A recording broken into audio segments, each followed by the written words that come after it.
Organic லிவிங்க்கு உங்க எல்லாரையும் ஆரோக்கியமா வரவேற்கிறேன். போன வீடியோல மரம் வளர்த்தா மழை எப்படி வருதுன்னு பார்த்தோம்.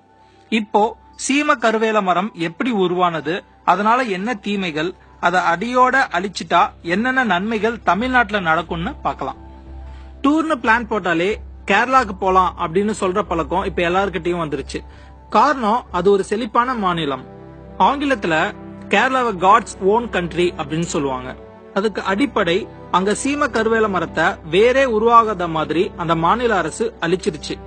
வந்தாரை வாழ வைக்கும் தமிழகம் 1960ல வெஸ்ட் ஆப்பிரிக்கால இருந்து கொண்டு வரப்பட்ட இந்த சீம கருவேல மரத்தை ஃபர்ஸ்ட் ரொம்பவே ஆதரிச்சாங்க.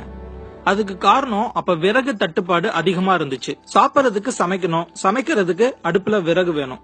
இந்த சீம கருவேல மரம் நிறையவே விறகுகளை தந்தது. இன்னமும் சில இடங்கள்ல இந்த விறகுகளை தான் பயன்படுத்துறாங்க. எல்லாமே நல்லாவே போயிட்டு இருந்தது. கொஞ்சம் கொஞ்சமா பிரச்சனைகளும் உருவாக ஆரம்பிச்சது. 1 கிலோகிராம் பயோமாஸ், அதாவது உயிரி உருவாக 4 லிட்டர் தண்ணி வேணுமா. அந்த தண்ணிய மண்ணுல இருந்து சீம கருவேல மரங்கள் எல்லாமே உரிய ஆரம்பிச்சது. மண்ணுல சப்போஸ் தண்ணி இல்லைன்னா காட்டுல இருக்கிற ஈரப்பதத்தையும் உரிய ஆரம்பிச்சிருச்சு. பறவைகளும் அதுல வந்து உட்காராது. ஏன்னா இந்த சீம கருவேல மரங்கள் கொஞ்சம் ஆக்சிஜனோட நிறைய கொடிய கார்பன் டை ஆக்சைடும் வெளியில தள்ளுது. நிலத்துல இருக்கிற தண்ணியையும் விஷமாக்கிடுது. எல்லா நாடுகளும் வளர்ச்சியை நோக்கி போயிட்டு இருக்க, நம்ம தமிழ்நாடு மட்டும் வறட்சியை நோக்கி போயிட்டு இருக்கு. காரணம், மழையை தடுத்து வறட்சியை உண்டாக்குறது இந்த சீம கருவேல மரம் மட்டும்தான். அதோட விறகுகள்னாலையும் ஆபத்து அதிகம் அப்படின்னு சொல்றாங்க.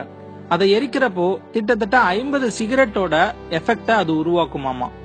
இந்த மரத்தோட இலைகளை ஆடு மாடுகள் சாப்பிடறதுனால அதுவும் நோய் தாக்குதல்ல பாதிக்கப்படுது. அது குடுக்கற பாலை மனிதர்களாகிய நாம குடிக்கிறதுனால நமக்கு பெரிய பெரிய பாதிப்புகள் இதன் மூலமா உருவாகுது.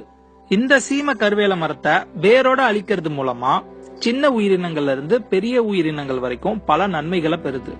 மழைநீரை உருவாக்க உறுதுணையா இருக்கு. இந்த சீம கருவேல மரத்தை அடியோட அழிச்சு அதை மரத்துகள்களா மாத்தி அது மூலமா ஒரு பயோகேஸ் பிளான்ட உருவாக்கணும்னு வைங்க. ஒரு மாவட்டத்துக்கு தேவையான 10 மெகாவாட் மின்சாரத்தை உற்பத்தி பண்ண முடியும். அதனால நமக்கு நாமே நேரத்தை ஒதுக்கி இந்த சீம கருவேல மரத்தை வேரோட அழிப்போம். தமிழ்நாட்டுல 6 கோடி தமிழ் மக்கள் இருக்கும். ஒருத்தருக்கு ஒரு சீம கருவேல மரம் அப்படின்ற கணக்குல எல்லா மரங்களையும் தூர்வாருவோம்.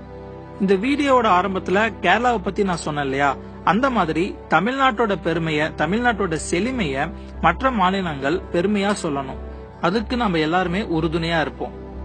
இந்த வீடியோவை உங்க வட்டார மக்கள் எல்லாருக்கிட்டையும் ஷேர் பண்ணுங்க. பிரயோஜனமா இருந்தது அப்படின்னா லைக் பண்ணுங்க. மறக்காம ஆர்கானிக் லிவிங் அப்படின்ற யூடியூப் சேனலை சப்ஸ்கிரைப் பண்ணுங்க.